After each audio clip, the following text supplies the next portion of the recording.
ரொம்ப சந்தோஷம் எனக்கு. திடீர்னு ஒரு சின்ன விசிட் அவ்வளவுதான். தந்தை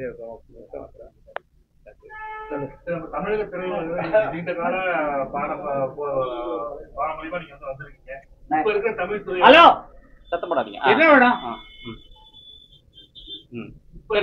இப்ப முதல்கள் தமிழ் திரையுலகத்தில் தான் ஆரம்ப காலத்துல தமிழ் திரையுலகத்துல நீங்க நல்லா ஃபாலோ பண்ணிருக்கீங்க, நல்லா இது பண்ணிருக்கீங்க. அப்படிங்கும்போது தமிழ் திரையுலகம் தற்போது அப்போது உள்ள நிலைக்கும் இப்பொழுது நிலைக்கும் உள்ள டிஃபரன்ஸ் இருக்கு பார்க்கலாம். அப்போ வந்து ஒன்லி கதைக்கு மட்டும் கருவை கொடுத்து ஒரு கேரக்டருடைய லைஃப் எடுத்துட்டு இருந்தாங்க. இப்ப அடிதடிகள்ல பல பேர் விரும்புற காரணத்தினால அடிதடி இல்லாம அந்த ஃபோர்ஸ் இல்லாம இப்ப படம் எடுக்கிறது இல்லை. கதைகளை மட்டுமே நம்பி வரக்கூடிய படங்கள் சில வெளியே வரதுனால அந்த மாதிரி எடுக்கிறதுக்கு ஆட்கள் முன் வர்றதில்லை. ஏன்னா அப்போ பாகப்பிரிவினை எடுத்துங்க, எந்த படம் வேணாலும் எடுத்துங்க, அப்போ வந்த படங்கள்லாம் எடுத்துங்க, எல்லா பேரும் சொல்றது டைம்ல அப்படிப்பட்ட நேரத்துல வந்து இப்ப வந்து எல்லாம் அடிதடி பெரிய பெரிய ஆட்கள் ஓப்பனாவே சொல்லலாம், சரி கமல் சரி எல்லாம் சண்டை இருந்தா தான் ஜெயிக்க முடியுதுங்கிற லெவலுக்கு படத்தை வந்துருக்கு. அதனால எல்லாருமே வீரமா இருக்கும். அது இப்போ அப்போ வந்து அமைதியா இருப்போம். வாசமல்ல வந்த காலங்கள்ல மற்ற காலங்கள்ல அமைதியா இருந்தாங்க. ஏன்னா கதைகள் அந்த மாதிரி இருக்கு. இப்ப அடிதடி என்னடா என்னடா அப்படின்னு வந்துட்டா இல்லையா நாட்டுல, அது ஒவ்வொருத்தரும் அவங்களை ஃபாலோ பண்றவங்க மாதிரி நினைச்சுக்கிறாங்க. அதனால விடுதலை மாதிரி படங்கள்லாம் விடுதலை மாதிரி படங்கள் வந்தாலும் நீங்க வந்து அது ஓடிட்டு தான் இருக்கு. அதை பாக்குறவங்க அந்த மாதிரி ஒரு சிலர் தான் இருக்காங்க. எல்லாரும் இப்படி வர்றது, எல்லாரும் கதை காலத்துக்குள்ள போறது, அதுக்குன்னு டைரக்டர்ஸ் ஒதுக்கி இருக்காங்க. உங்களுக்கு தெரியும், யாராருன்னு உங்களுக்கே தெரியும்.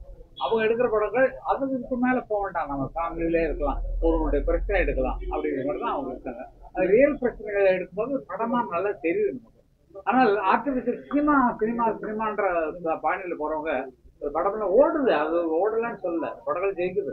இருந்தாலும் அந்த ஃபோர்ஸ் காட்டும்போது பாக்குற ஜனங்களும் நம்மளும் ரசித்து மாதிரி இருக்கணையா, நம்மளுக்கு மாதிரி இருக்கணையா அப்படின்னு சொல்லிட்டு வந்துடுறாங்க. அப்ப எல்லாருக்குமே ஃபோர்ஸ் வந்துடும். ஃபோர்ஸ் அந்த அங்கு வரல. இன்னொரு கேள்வி வருது சார், நீங்க சொன்ன டைரக்டர் குறிப்பிட்டு சொல்றாங்க ஜாதிய ரீதியான படம் மட்டும் எடுக்கிறாங்க. ரவிமாறனா இருக்கட்டும், ரஞ்சிதா அவங்க ஜாதி சாயம் வருது, அதை எப்படி தவிர்க்க முடியும்? அது அவங்க ஜாதியை உயர்த்தணுங்கிறதுக்காக அவங்க எடுக்கக்கூடிய ஒரு சமாச்சாரம். அவங்க ஜாதியில் இருக்கக்கூடிய பிரச்சனையை சொல்றதுக்காக அவங்க எடுக்கக்கூடிய பிரச்சனை. அதனால அது ஒன்றும் தப்பு இல்லை. அது 2 பேர் தான் இருக்காங்க, 3 பேர் தான் இருக்காங்க.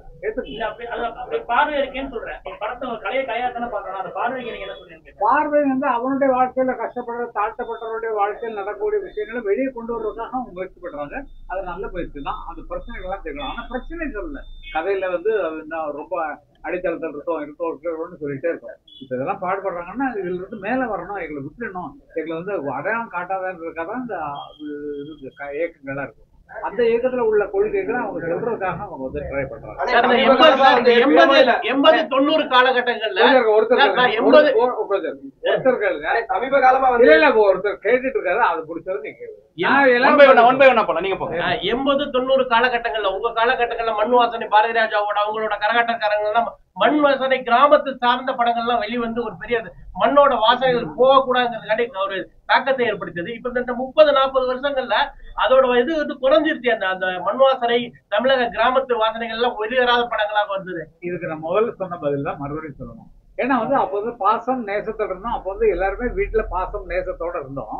இப்போ குத்து வெற்றின்னு வர்றதுனால எல்லாருமே ஃபோர்ஸா திறனுங்கிறது பதில் அதுலயே வந்துட்டு எல்லாரும் அப்ப அமைதியா இருந்தவங்க எல்லாருமே. அந்த படங்கள் பார்க்கும்போது பாருங்க, பாசமல்ல பார்க்கும்போது அழுத்த வராதவங்க யாரு இருக்காங்க?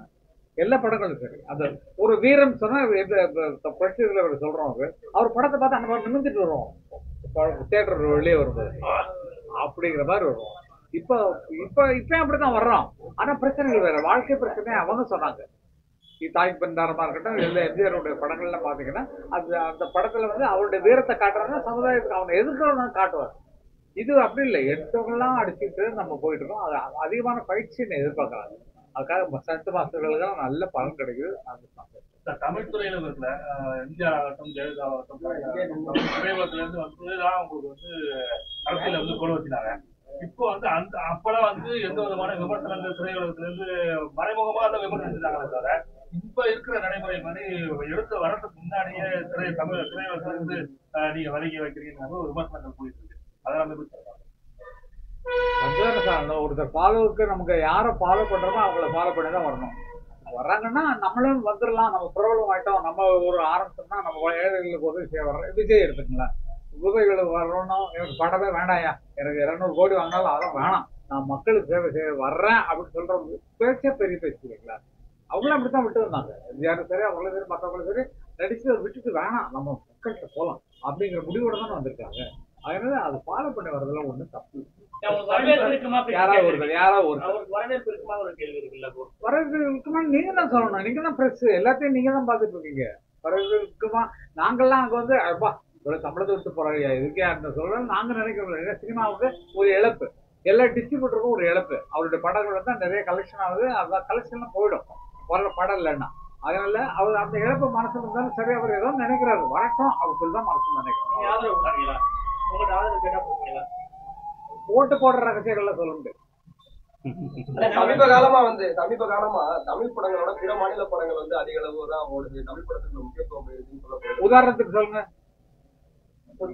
உதாரணத்துக்கு என்ன படம் சொல்லுங்க? புஷ்பா, பாகுபலி இது மாதிரி படங்கள்லாம் வந்து அதிக நாட்கள் ஓடுச்சு. தமிழ் படங்கள்ல வர படங்கள் வந்து போதிய வந்து வரவேற்பு இல்லை அப்படின்ற மாதிரி சொல்லப்படுது. நீங்க அதை தமிழ் படங்களுக்கு செலவுப்படுறத விட அவங்க ஜாஸ்தியா பண்றாங்க. ஏன்னா இன்டர்நேஷனல் மார்க்கெட்ல இடம் பிடிக்கணும்ன்றதுக்காக அவங்க அதிகமான செலவு பண்றாங்க. ஒவ்வொரு ஷாட்டுக்குமே அதிகமான பணங்கள் செலவு பண்றாங்க. ஒவ்வொரு சீனுக்குமே அவ்வளவு செலவு பண்றாங்க. ஏன்னா உலக ரீதியா படம் ஆயிடுச்சு. இப்ப தமிழ்நாட்டுக்கு மட்டுமல்ல, கர்நாடகத்துக்கு மட்டுமல்ல, ஆந்திராவுக்கு மட்டுமல்ல, மலையாளத்துக்கு மட்டுமல்ல, உலகம் ஃபுல்லா இருக்கக்கூடிய தமிழர்கள், மலையாளிகள், ஆந்திரவாசிகள், கன்னடவாசிகள்லாம் பார்க்கக்கூடிய படங்கள் ஆகிப்போச்சு. அந்த மாதிரி வந்ததுனால அதுக்கு தகுந்த மாதிரி வந்துட்டு இருக்கு. அதையும் நம்ம ஏற்றுட்டு தான் இருக்கோம். நம்மளும் பாகுபலி ஜெயிக்க தானே வச்சிருக்கோம். புஷ்பா 2 நம்ம தான் ஜெயிக்க வச்சிருக்கோம். அதனால எந்த நல்ல படங்களா இருந்தாலும் ஜனங்கள் பார்ப்பாங்கிறது ஒரு உதாரணம். அதுலயும் அடையிட்டு கங்குவா போன்ற படத்தோட விமர்சனத்தை எப்படி நான் பாக்குறீங்க? அந்த விமர்சனத்தை பயங்கரமா அது என்னை பொறுத்த வரைக்கும் அதுக்கு விமர்சனம் சொல்ல முடியாது. ஏன்னா ஒருத்தர் குடிக்குது, ஒருத்தர் குடிக்கல.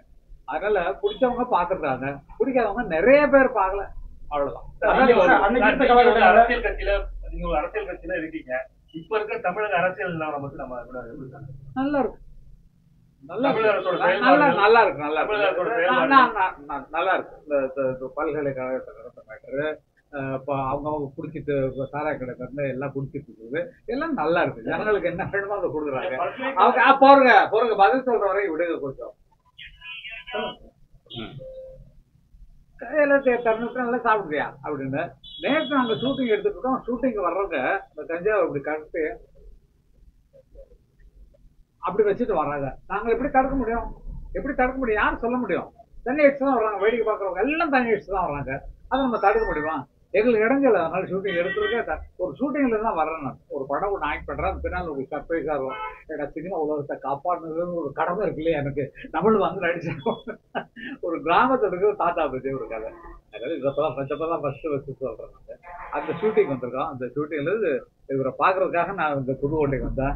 அதனால உங்களெல்லாம் பார்க்க பொட்டு வைத்த தங்க கூடம் பாடல் இருக்க மாசம் அதிகமாயிட்டே இருக்கு. அது போன்ற ரசனையான பாடல்கள் வருதுன்னு நினைக்கிறீங்களா? அது உருவான கதை அது கங்கை மரணம் எழுதலைங்க. இப்போ கங்கை மரணம் நான் எழுதின பாட்டு தான். போன வருஷத்துல வந்த அதிகமான ஹிட் சாங் வந்து பொட்டு வச்ச தங்க கூடம், சொர்க்கமே என்றால் 2 பாட்டு தான் நம்பர் 1ல கேட்டகரியில் நிற்குது. 2 பாட்டையும் மறுபடியும் நீங்க கேட்கறதுனால அதிகமான ராயல்ட்டி எங்களுக்கு வந்துட்டு இருக்கு. நல்லா இருக்கும்.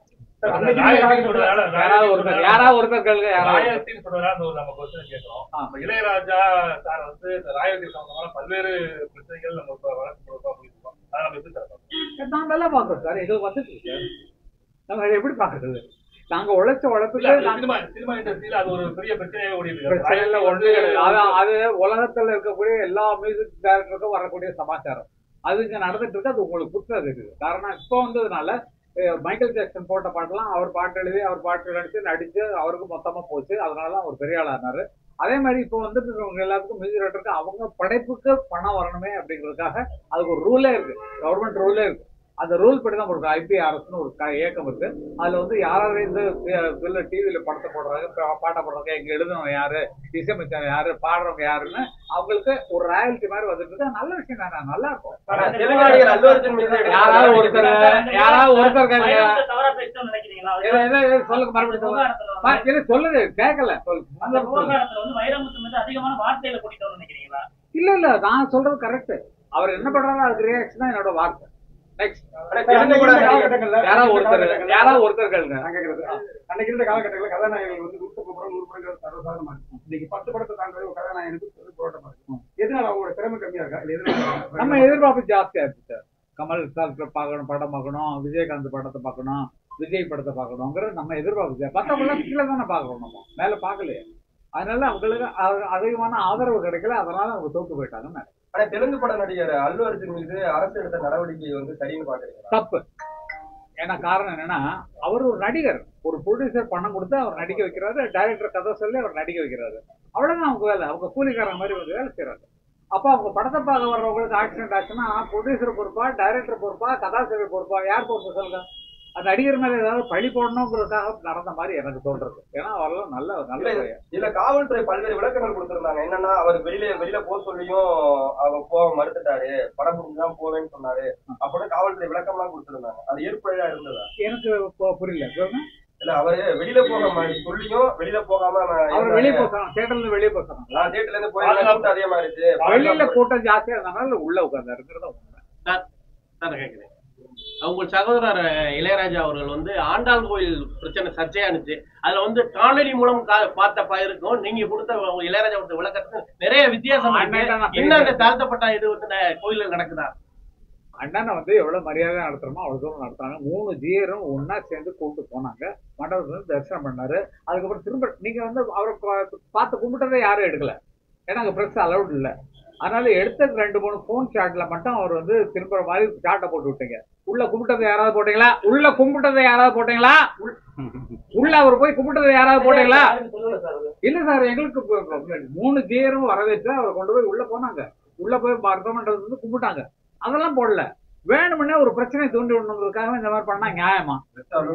நீங்க அப்படி நினைச்சுங்க சார். அண்ணன்ட்ட நான் பேசுறது சொல்றேன் உங்களுக்கு. அதெல்லாம் தர்சனம் எல்லாம் பண்ணிட்டு இருந்தா உள்ள போய் திரும்புறதுதான் எல்லாமே வீடியோ திரும்புறதுதான் போறாங்க. அப்ப நீங்க வளர்த்து விடுறீங்க பிரச்சனையா?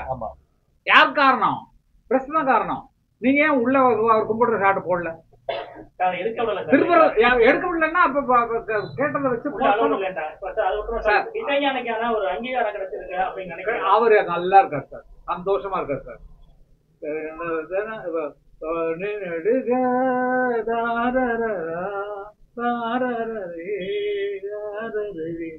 அது மயங்கரம் இல்ல, இன்னும் மயங்கிட்டு இருக்கோம்ல அவர்கிட்ட போயிட்டு.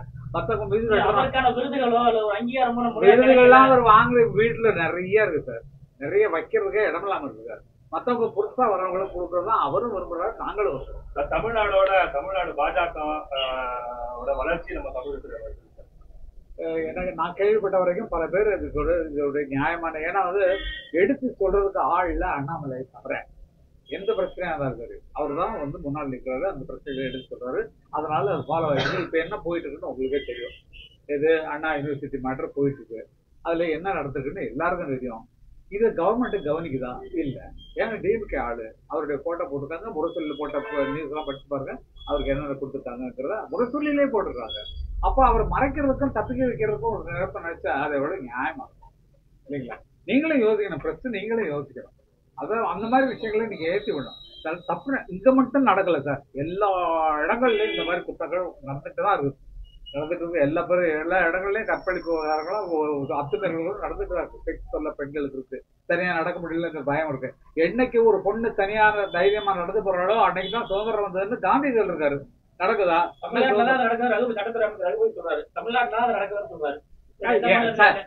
நிர்பயா எங்க சார் நடந்தது? தமிழ்நாட்டுல நடந்ததா? தமிழ்நாட்டுல நடந்தது நிர்பயா நடந்தது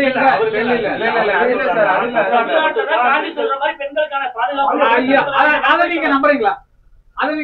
சொல்லுங்க. இல்லங்க சொல்றாரு அது நடந்திருக்குன்னு நீங்க நம்புறீங்களா? நீங்க சொல்லுங்க. பிரஸ் எல்லாரையும் பார்த்துட்டு நாங்க ஒரு மட்டும்தான் வந்து வெளிப்படுத்த முடியும். எங்களோட கருத்தை நாங்க வந்து சொல்ல முடியாது. கருத்து நீங்க சொல்றதுக்கு துணியணும். நீங்க தான் எல்லாத்தையும் கொண்டு வெளியே காட்டணும். தமிழ்நாட்டை கடந்து பாஜக அதிகமா இருக்குன்னு சொல்றாரு. நீங்க சொல்லுங்க, நல்லா நினைச்சு பாருங்க. எங்க என்ன நடக்குதுன்னு உங்களுக்கு தெரியும், பிரஸுக்கு எல்லாத்துக்கும் தெரியும். எங்க என்ன நடந்துட்டு இருக்குன்னு உங்களுக்கு தெரியும். சாராய கடை திறனால அது ஒரு வீட்டுல நல்லா வாழ வேண்டிய வீட்டுல சாராய கடை திறந்து அதுல ஜூஸை போய் கொட்டுற அளவுக்கு வச்சிருக்கீங்க. முதல்ல சொன்ன வாக்குறுதி என்ன? நான் சாராய கடை திறக்க மாட்டேன், என்னுடைய முதல் கையெழுத்து அதுதான் இருக்குன்னு சொன்னீங்க. எங்க போச்சு? இப்ப நீங்களே வருத்தப்படுறீங்க சாராயம் குடிக்காதீங்கன்னு சொல்லி சிஎம் பேசணும்னு நான் பார்த்தேன். அது ஃபாலோ பண்ணா அது நல்லா இருக்கும். அதுக்கு கடையை திறந்துட்டு கவர்மெண்ட் கடை, தனிப்பட்ட ஆள் கடை கூட கிடையாது. கவர்மெண்ட் கடை, கவர்மெண்ட் தான் வசூல் பண்ணுது. அதிக விலையில கொடுத்து வாங்குறாங்க துட்டு. ஏன்னா அவனுக்கு வேலை செஞ்ச கலப்புக்கு அது ஏதாவது போடணும்னு நினைக்கிறோம். பழகப்படுத்திட்டோம், அடிமை ஆக்கிட்டோம். இது எல்லாமே என்னால் இருக்க முடியாதுன்னு ஆக்கிட்டோம். அதனால நடந்ததும் தீரும். அதுக்கு இந்த மதுவிலக்கு விவகாரத்துல வந்து மற்ற மாநிலங்கள்ல மதுவை ஒழிச்சாதான் வந்து மதுவிலக்கு முழுமையா கொண்டு வர முடியும். அப்புறம் நீங்க அப்புறம் நான் எதுக்கு நான் வந்த உடனே இப்ப மது கடையில ஒழிப்பேன்னு சொல்லி அறிக்கையில கொடுக்குறீங்க? இல்ல திமுக கொடுக்கல. இந்த வருஷம் ஆட்சி வரும்போது சார் முதல்ல நீங்க தேர்தல்ல கொடுக்கும் போது கொடுத்திருந்தாங்க. படிப்படியா குறைப்பாங்கல்ல, குறைக்கலையே, படிப்படியா ஒன்றும் குறைக்கலையே. மதுவிலக்குனால தானே இவ்வளவு நடந்துட்டு இருக்கு. கள்ளச்சாராய சாவுகள் 70 வந்து தமிழ்நாட்டில் இதுவரையும் நடக்காத ஒரு சாவுகள். 2026 எலெக்ஷன் நம்ம தமிழ்நாட்டுல வந்து எப்படி சார் போயிட்டு இருக்கு? விஜய் களத்துக்கு வந்திருக்காரு. விஜயோட செயல்பாடு 2026 எப்படி இருக்கும்? உங்களை மாதிரி நானும் எதிர்பார்த்துட்டு இருக்கேன். என்ன நல்லா முடிவு வரணுமேன்னு எதிர்பார்த்து யார் வருவாங்கன்னு பார்த்து சொல்றது நான் ஜோசியர்ல ஒரு எதிர்கால திட்டத்தை பார்க்கக்கூடிய வியூ எனக்கு கிடையாது. மக்கள் இப்போ கொஞ்சம் புரட்சிகரமா கொஞ்சம் மாறுபட்ட எண்ணத்துல வந்துட்டு இருக்காங்கன்னு நினைக்கிறேன். அது எப்படி உங்களுக்கே தெரியும், அது எப்படி நடக்கணும் அப்படிங்கறது உங்க மனசுல என்ன இருக்கோ அது நடக்கணும்னு நான் விரும்புறேன். பாலியல் வன்கொடுமை சம்பவத்தை கண்டிச்சு தன்னை தானே சவுக்கால் அடித்து கொள்றது, அரசு வரக்கூடாதுன்னு சொல்லிட்டு தெருப்பு போராட்டம் சொல்ற விவகாரத்தை நீங்க எப்படி பாக்குறீங்க? நல்லா பாக்குறேன். ஒருத்தர் அல்ல பதில் சொல்றீங்களா? மத்தவங்க சொல்லாத விஷயத்த அவர் சொல்றாரு. நான் இன்னைக்கு இருந்து இந்த போராட்டத்தை நான் எதுக்கு ஆரம்பிக்கிறேன்னா, இந்த மாதிரி எனக்கு நானே வருத்திக்கிறேன். இந்த ஆட்சி இருக்கக்கூடாது அப்படிங்கிறதுக்காக வருத்திக்கிறேன். நான் என்ன நான் இன்னைக்கு இருந்து செருப்பு போட்டு நடக்க மாட்டேன். முருகனுக்கு துணையா முருகன் வேண்டுதல் மாதிரி நான் போட்டு இருக்கேன். அதனால இது நடக்கட்டும், அது வரைக்கும் போட மாட்டேன் சொல்றாரு. அவருடைய ஒவ்வொருத்தருக்கும் ஒரு எண்ணம் நடக்கும். விரதம் இருக்கிறோம், சபரிமலைக்கு விரதம் இருக்கிறோம், எதை நடத்திருக்கிறோம், எல்லா வருஷம் போறோம், இந்த வருஷமும் நம்ம போனோம் நல்லா இருக்கும்னு நினைக்கிறோம். அதே மாதிரி இந்த மாதிரி திட்டத்தை வச்சிருக்காங்க. இந்த மாதிரி ஆட்சி அமையக்கூடாது, வேற யாராவது நல்லது வரணும்னு சொல்லி ஒரு வேண்டுதலோடு போறாங்க. அதுக்கு இந்த வருஷம் பண்ணணுமோ, அடுத்த வருஷம் பண்ணணுமோ, அதுக்கு அடுத்த வருஷம் பண்ணணும், அது நமக்கு தெரியாது, ரிசல்ட் தெரியாது. ஆனா ஒரு மனுஷனுக்கு தனிப்பட்ட மனுஷனுக்கு அந்த மாதிரி எண்ணம் வருதுன்னு சொன்னா அது பரவாயில்லையா, இவர் வந்து அப்படிங்கிறத கையெழுத்து காணல. நீங்க நீங்க என்னதான் வீடியோல எடுத்தாலும் அதை வந்து கட் பண்ணி அவங்க கையில தான் சுவிட்ச் எதை போடணும் எதை போடக்கூடாது, ஏய் அதை போட்டேன் அதை ரிமூவ் பண்ணேன் அப்படின்னு சொல்ற சுவிட்ச் கூட அவங்ககிட்ட தான் இருக்கு. இதுதான் விஷயம். அது மாதிரி விமர்சனம் வருது இல்ல சார், தப்பு பண்ண தட்டி கேட்கிறவங்க நான் போய் தாடியால் அடிச்சுக்கிறேங்கிறது ஒரு கேள்வியா இருக்கு. அது அவங்க வருத்திக்கிறாங்க. அதான் முடிவுன்னு அவங்க அடிச்சுக்குவாங்கன்னு சொல்றாங்க. தப்பு பண்ணவங்க தாடியால் கொடுப்பாங்கன்னு சொல்றாங்க. இவரையும் அடிச்சுக்கிறான்னு கேட்கிறாங்க. சார் தனக்குத்தானே வருத்திக்கிறது என்னடா நாடு, அவங்க போய் இந்த ஊர்ல இருக்கிற சாரா கடை கணம் குடிக்க ஐயோ அடிச்சுக்கோ அப்படின்னு நினைக்க கூடாது. தன்னை பற்றி பேசுறதுக்காகவும் ஊடகத்தை தன்னை கவரணுன்றதுக்காக இது போல செயல் அண்ணாமலை ஈடுபடுறாங்கிறது பல்வேறு விமர்சனம். உங்க எதிர்ப்பை நீங்க எப்படி தெரிவிப்பீங்க? உங்களுடைய எதிர்ப்பு நீங்க கேள்வி கேட்டீங்களே, உங்களுடைய எதிர்ப்பு இந்த நாட்டுல என்னுடைய வியூ மாதிரி உங்களுக்கு இருக்குல்ல? இல்ல இது வரைக்கும் நான் கேட்கறது முதல்ல பதில் சொல்லுங்க. நீங்க கேட்கறது நான் சொல்லிட்டு இருக்கேன். உங்களுக்கு ஒரு எண்ணம் இருக்கு இல்லையா, ஐயோ இது மாறாதா அப்படிங்கிற மாதிரி உங்களுக்குள்ள எண்ணம் இருக்கும். நீங்க மனுஷங்க தான், வேற ஒரு கிரகத்துல இருந்து வரல. இது பதில் சொல்லிடுறேன். வலிமையான போராட்டத்தை முன்னெடுப்போம் சார். நம்ம உங்க எண்ணம் தான் சார் எங்க எண்ணம். உங்களுக்குள்ள மனசுக்குள்ள மறைச்சிட்டு நீங்க வெறும் வீடியோ மட்டும் எடுத்து போட்டு கட் பண்ணி போடுறீங்க. உங்களுக்கு நீங்க மனசுக்குள்ள என்ன நினைச்சிருக்கீங்களோ அதுதான் நடக்கணும் நான் விரும்புறேன். கேளுங்க. சுதந்திரம் வாங்கி 75 வருடங்கள் ஆயிடுச்சு. அம்பேத்கரோட சட்டங்கள், கொள்கைகள், தலித் முன்னேற்றங்கள் இதெல்லாம் வந்து 75 வருஷத்துல வந்து நிறைவேறிச்சுன்னு நினைக்கிறீங்களா உங்களுக்கு? இல்ல இல்ல இல்லவே இல்ல. ஏன்னா வந்து இன்னைக்கு தாழ்த்தப்பட்டவன் தலை கொஞ்சம் தான் நடக்கலாம். தலை நிமிந்து நடக்க முடியுதா உங்களால? மேல வந்தவன் நடக்கலாம், அந்த தலை நிமிந்து கனடா அப்படிங்கிற மாதிரி. ஆனா கீழே தாழ்த்தப்பட்டவனா இருக்கக்கூடியவன் என்னைக்கா தலை நிமிந்தானா? வைக்கல, நீங்க தலை நிமிந்து வைக்கல. ஏன்னா அவனை அப்படியே அடிமையாக வச்சுட்டு இருக்கிறீங்க நீங்க. அதனால அதெல்லாம் மாறணும். எல்லாம் முதல்ல சார் பள்ளிக்கூடத்துல ஜாதி கேட்டு எழுதுறாங்கல்ல, அதை கட் பண்ணுங்க. பின்னால பிற்காலத்துல வர்ற காலத்துல நம்மள இப்படி ஜாதியில போட்டுக்காண்டாம், இப்படி போட்டுக்காண்டு வெம்ப வேண்டாம், வெதுக்க வேண்டாம். பள்ளிக்கூடத்துல கட் பண்ணுங்க. ஜாதியை கேட்டு எழுதுற மனுஷன் போடுங்க, அவ்வளவுதான். மனுஷன் ஜாதி. திமுகவுல வாரிசு அரசியல் எதிர்த்துதான் வைகோ வந்து வெளியில வந்தாரு. இன்னைக்கு அதே வைகோ திமுக ஆட்சியை நான் உங்களோட இருக்கிற வரைக்கும் திமுக ஆட்சியை அகல வர மாட்டேங்குன்னு சொல்லி வைகோ சொல்றாரு. அதுக்கு அவருக்கு என்ன லாபம் கிடைச்சதோ நமக்கு தெரியாது. அம்பேத்கர் சமீப காலமா விமர்சனத்துக்குள்ளார எப்படி பாக்குறீங்க? நாடாளுமன்றத்துல கூட அம்பேத்கரை பத்தி அமித்ஷா பேசினாருன்னு சர்ச்சையானுச்சு. இதை நீங்க எப்படி சமீப காலமா அம்பேத்கர் வந்து விமர்சனத்துக்குள்ளார? அவருடைய முழு பேட்டி நீங்க பார்க்கல, போடல, பிரஸ்ல கட் பண்ணிட்டீங்க. அவர் முழுக்க அதுக்கப்புறம் அந்த என்ன இல்ல அம்பேத்கர் இருக்கீங்கன்னு சொல்றது மட்டும் தான் நீங்க போடுறீங்களா வேற. அதுக்கப்புறம் அவர் எப்படி போட்டி புகழ்ந்தாரோ அதை பிரஸ்ல கட் பண்ணிட்டீங்க. அந்த கேள்வி தான் வருது. எல்லாம் பிரஸ் தான் காரணம். நீங்க அதையும் சேர்த்து போடுறது உங்க பிரஸ் கவர்மெண்ட். அம்பேத்கரை பத்தி பேச வேண்டியது இல்ல, அம்பேத்கரை புகழ்ந்து பேசுறாங்க பண்றாங்க. ஆனா அம்பேத்கரை பத்தி அம்பேத்கர் ஒரு ஜாதிக்கு ஒரு மனுஷன் கிடையாது, எல்லாத்துக்கும் பொதுவானவர். அவர்ல என்ன சட்டங்கள்லாம் வந்திருக்காரு. அப்படிப்பட்ட ஒரு ஆளை வந்து நீங்க தாழ்த்தப்பட்டவன் நினைக்க கூடாது, உயர்த்தப்பட்டவன். அவன் சட்டத்தை ஃபாலோ பண்ணி தான் இப்ப நடந்துட்டு இருக்கோம். அப்ப யாருக்கு சட்டத்தை நடக்குறீங்க? யார் பெரிய ஆளு? அவர் தான் பெரிய ஆளு. அப்படியே இந்த சட்டத்தை எல்லாம் மாத்துறாங்க. ஐபிசியை சிஎன்எஸ் மாத்துறாங்க. சட்டத்தை அம்பேத்கர் பட்டியலின மக்கள் வளர்ச்சிக்காக இளையராஜா சங்கையா பெருமாள் என்ன பண்ணாரு? நாங்க அரசியல் இல்ல சார், எங்க வாழ்க்கையை பார்த்து நாங்க போயிட்டு இருக்கோம். அதே மாதிரி எல்லாம் அவங்க வாழ்க்கையை பார்த்துட்டு போங்க. இல்ல இன்னமே நாங்க பண்ண வேண்டியது மேல போனவங்க என்ன பண்ணீங்க? உழைப்பெல்லாம் வாங்க நாங்க என்ன பண்ணிட்டு இருக்கோம்னு எங்களுக்கு தெரியும். நான் விளம்பரப்படுத்தி பேர் வாங்குறதுக்கு எனக்கு ஆசை இல்ல. புதுக்கோட்டை மாவட்டத்துல தாழ்த்தப்பட்ட இனம் மக்கள் வாசிக்கக்கூடிய புதுக்கோட்டையில மலம் கலந்த விவகாரம் மிகவும் சர்ச்சைக்கு உள்ளானது. அந்த கேஸ் இன்னும் நடந்துட்டு இருக்கு. கிட்டத்தட்ட 2 வருஷங்களை தாண்டி அதை எப்படி பாக்குறீங்க? இது கவர்மெண்ட் சீக்கிரமா முடிச்சிருக்க வேண்டிய வேலை. நேரம் அதை பேசவே கூடாது. யார் மேல தப்புன்னு நீங்க சொல்லுங்க, யார் மேல தப்புன்னு சொல்லுங்க. ரிப்போர்ட் வந்து கலந்தா அவரை கண்டுபிடிங்கன்னு சொல்லி போராடிட்டு இருக்காங்க. எல்லா தலைவர்களுமே இவர்கள் உட்பட எல்லாருமே போராடிக்கிட்டு இருக்காங்க. அதை ஈஸியா பண்ணிருக்கலாம். கவர்மெண்ட் கையில இருக்கிறதுனால, போலீஸ் கையில இருக்கிறதுனால, எல்லா அதிகாரிகளும் கையில இருக்கிறதுனால அது ஈஸியா பண்ணிருக்கலாம். இல்ல அந்த தொட்டி இடிச்சு கட்டிட்டு வேற ஒரு தொட்டி கட்டி அவங்களை தனியா ஓபன் பண்ணிருக்கணும். பண்ண முடியாதா? யாராவது ஒருத்தர்கள் எதனால தமிழ் அவங்களுக்கு தான் தெரியும். இது பிரச்சனை பெருசு பண்ண வேண்டாம்னு சொல்லி அவங்க நினைக்கிறாங்க. அதனால அதை பற்றி கண்டுக்கிறது இல்லை. எத்தனை பேர் சொன்னாலும் அதை எடுக்கிறது இல்லை. அதான் விஷயம். உங்களுக்கே தெரியும் சார், நான் அதுக்கு பதில் சொல்ல வேண்டிய அவசியம் இல்லை. நீங்களே பதில் சொல்லுவீங்க. பாஜக அண்ணனுக்கு ராஜ்யசபா சீட் கொடுத்தா உங்களுக்கு ஏன் சார் கொடுக்கல? எங்க அண்ணன் கொடுத்தா எங்க குடும்பத்துக்கு கொடுத்த மாதிரி தானே சார். நீங்க தான் வாங்கி கொடுத்தேன்னு சொன்னாங்கன்னா உங்களுக்கு வரலையே அப்படின்னு. எனக்கு எதுக்கு வரணும்? எங்க அண்ணன் தான் எனக்கு உயர்ந்தவர். எனக்கே எங்க அண்ணன் தான் உயர்ந்தவர். புரிஞ்சுக்கலாம். அவருக்கு கிடைக்கிற பரிசெல்லாம் எனக்கு கிடைச்ச மாதிரி நான் ஏத்துக்கிறேன். நன்றிக்கண்ணா. மத்த இவ்வளவு நேரம் என்ன பேட்டி கேட்டு என்ன தூண்டி விட்டு என்ன கோவப்பட நன்றி நன்றி. அதுக்கான ஒரு சந்தர்ப்பம் கிடைச்சது உங்களுக்கு எல்லாருக்கும். பிரஸ் இல்லாம உலகம் இல்லை. அதனால நல்லதை எழுதுங்க, நல்லதை கொண்டு போய் சேருங்க. இடையில அதை கட் பண்ணி யாரும் பண்ணாதீங்க. இது பேட்டி உட்பட எல்லாத்தையும் போடுங்க. நன்றி.